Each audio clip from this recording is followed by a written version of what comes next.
मेरे सभी भक्तों, अब मैं तुम्हें एक कहानी सुनाता हूँ। कहानी का नाम है तीन गुरु। इसे अच्छे से समझ लो, बहुत अच्छी शिक्षा मिलेगी। मेरे बच्चों, बहुत समय पहले की बात है। किसी नगर में एक बेहद प्रभावशाली महंत रहते थे। उनके पास शिक्षा लेने हेतु कई शिष्य आते थे। एक दिन एक शिष्य ने महंत से सवाल किया, स्वामी जी, आपके गुरु कौन हैं? आपने किस गुरु से शिक्षा प्राप्त की है? महंत शिष्य का सवाल सुन मुस्कुराए और बोले, मेरे हजारों गुरु हैं। यदि मैं उनके नाम गिनाने बैठ जाऊं तो शायद महीनों लग जाएं, लेकिन फिर भी मैं अपने तीन गुरुओं के बारे में तुम्हें जरूर बताऊंगा। एक था चोर। एक बार मैं रास्ता भटक गया था और जब दूर किसी गांव में पहुंचा तो बहुत देर हो गई थी। सब दुकानें और घर बंद हो चुके थे, लेकिन आखिरकार मुझे एक आदमी मिला जो एक दीवार में सेंध लगाने की कोशिश कर रहा था। मैंने उससे पूछा कि मैं कहाँ ठहर सकता हूँ, तो वह बोला कि आधी रात गई, इस समय आपको कहीं आसरा मिलना मुश्किल है, लेकिन आप चाहे तो मेरे साथ ठहर सकते हो। मैं एक चोर हूँ और अगर एक चोर के साथ रहने में आपको कोई परेशानी नहीं होगी तो आप मेरे साथ रह सकते हैं। वह इतना प्यारा व्यक्ति था कि मैं उसके साथ एक महीने तक रह गया। वह हर रात मुझे कहता कि मैं अपने काम पर जाता हूँ, आप आराम करो, प्रार्थना करो। जब वह काम से आता तो मैं उससे पूछता कि कुछ मिला तुम्हें? तो वह कहता कि आज तो कुछ नहीं मिला, पर अगर भगवान ने चाहा तो जल्द ही जरूर कुछ मिलेगा। वह कभी निराश और उदास नहीं होता था, हमेशा मस्त रहता था।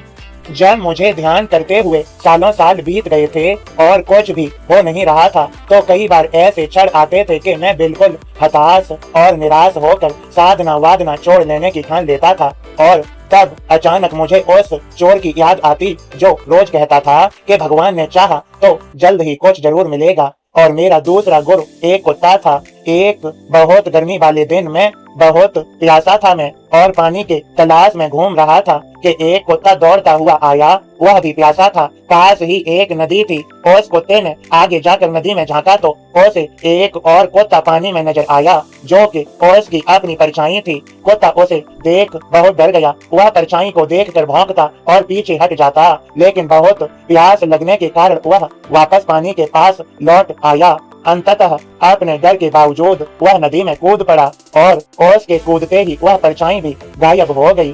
उस कुत्ते के इस साहस को देख मुझे एक बहुत सीख मिली। अपने डर के बावजूद व्यक्ति को छलांग लगा लेनी होती है। सफलता उसे ही मिलती है जो व्यक्ति डर का साहस से मुकाबला करता है। और मेरा तीसरा गुरु एक छोटा बच्चा है। मैं एक गांव से गुजर रहा था कि मैंने देखा एक छोटा बच्चा एक जलती हुई मोमबत्ती ले जा रहा था। वह पास के किसी गिरजाघर में मोमबत्ती रखने जा रहा था। मजाक में ही मैंने उससे पूछा कि क्या यह मोमबत्ती तुमने जलाई है? वह बोला, जी मैंने ही जलाई है।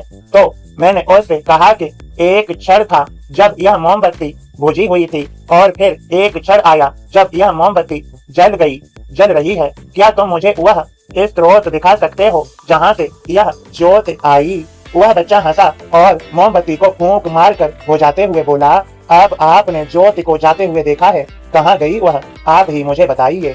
मेरा अहंकार चकनाचूर हो गया। मेरा ज्ञान जाता था और उस क्षण मुझे अपनी ही मूर्खता का एहसास हुआ। तब से मैंने कोरे ज्ञान से हाथ धो लिए। मेरे सभी बच्चों, शिष्य होने का अर्थ क्या है? शिष्य होने का अर्थ है पूरे अस्तित्व के प्रति खुले होना, हर समय हर ओर से सीखने को तैयार रहना। जीवन का हर क्षण हमें कुछ न कुछ सीखने का मौका देता है। हमें जीवन में हमेशा एक शिष्य बनकर अच्छी बातों को सीखते रहना चाहिए। यह जीवन हमें आए दिन किसी न किसी रूप में किसी गुर से मिलाता रहता है। यह हम पर निर्भर करता है कि क्या हम उस महंत की तरह एक शिष्य बनकर उस गुर से मिलने वाली शिक्षा को ग्रहण कर पा रहे हैं या नहीं। मेरे सभी बच्चों, समझ गए हो तुम यह कहानी? तो इसे शेयर करो और इसे अच्छे से समझने के लिए दोबारा सुनो। खुश रहो। तुम्हें सभी को मेरी कृपा भरा आशीर्वाद। सबका मालिक एक।